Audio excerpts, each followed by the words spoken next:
have been quite disingenuous, actually, and I think that I'm troubled by the way Tim Spicer, Dr. Spicer, says that this is completely different from shaping a healthier future and not a rehash. And yet when people want to justify the fact there's not much consultation, they're saying, oh, but we've already consulted, we've got support about our plans for shaping our healthier future, and you make reference to the fact that you're building on stuff you've done before. So you can't have it both ways is one point. The second point that I'm troubled about is when you, Claire, talked about privatisation. Now, I'm perfectly prepared to accept that you're not for privatisation, but when I look at the evidence of recent services that have gone out to private companies, most recently, and actually quite troublingly, Vocare, the urgent care centre at St Mary's Hospital, where there are clear issues around delivery, which were expressed at the last board meeting. And, you know, I could talk also about a lot of diagnostic services. I could talk about some theatre, private surgery being offered to pay for, basically because there's not enough NHS capacity at the moment. But my point is there is a story of private contracts being signed, and that needs to be put into the picture. But what I wanted to just check, really, the issue around... I also thought, actually, there was a level of disingenuity about your presentations in that, Tim and Tracy, you sort of talked about the nice bits, the soft bits, the bits that actually none of us are going to disagree about.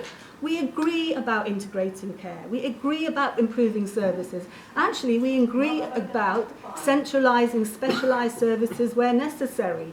Who is going to argue with not getting better care at home? I mean, do you know what I mean? We're not mad. We're not stupid people. Of course we agree about that. The problem is, none of you really talked about the cost, what you are trying to cut to achieve what we think is an unrealistic vision. And what specifically you're not talking about is the loss of around 500 plus beds.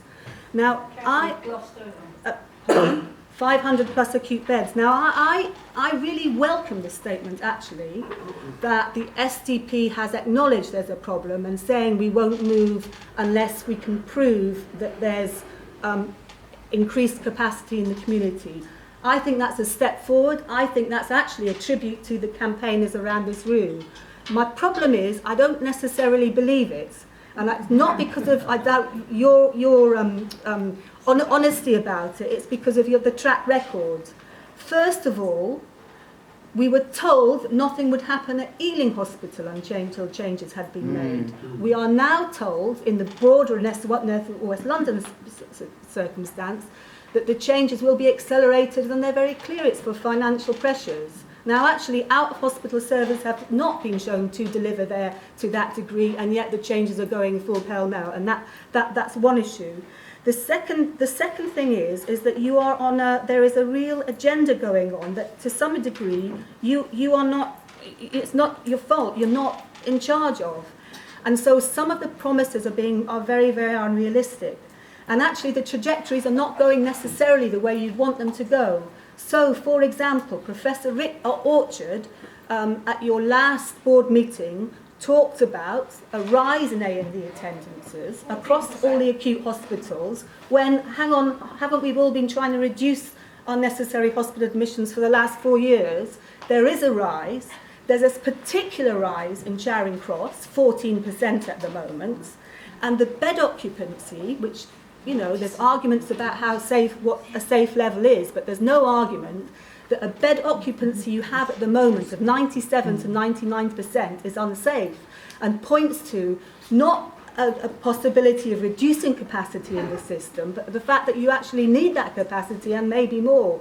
So, and so that's why people mistrust. It's partly for the reasons I've given. There's also the point that this is an agenda that's being foisted on you that's not necessarily, there's a political agenda going on that's not necessarily in your control. You know me as a campaigner. I don't think it's not necessarily my view. You will maybe write off. But what about the view of NHS England's commissioning chief, Julia Simmons? She was the commissioning chief till 2 months ago. She was selling this. She was believing it. What she said was last week is she's very, very concerned about sustainability transformation plans. She said they're up against tight deadlines, and in that situation, organisations are likely to make unrealistic financial forecasts and unrealistic claims about benefits to patients' care. She says everyone will submit a plan because they have to, but it means there's a lot of blue sky thinking, and then you have a lot of lies in the system about the financial position and the benefits that will be delivered. And I'm sorry, it's not, I don't doubt individuals' credibility, but that to me is the heart of the problem here. I don't believe that you have enough capacity. I don't actually believe the promises you're making about the community will be alternatives. I look at what's happening in Ealing and think, how comes that will happen here? And I'm also, to be honest, a bit worried that you're not necessarily delaying Charing Cross because of evidence. You're partly delaying it because your timetable's off course, and you're partly delaying it perhaps because you need somewhere to decant people to St Mary's if you want to develop that.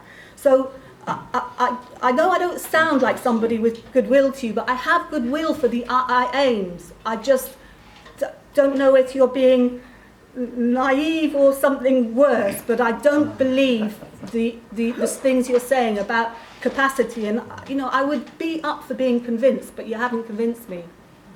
It's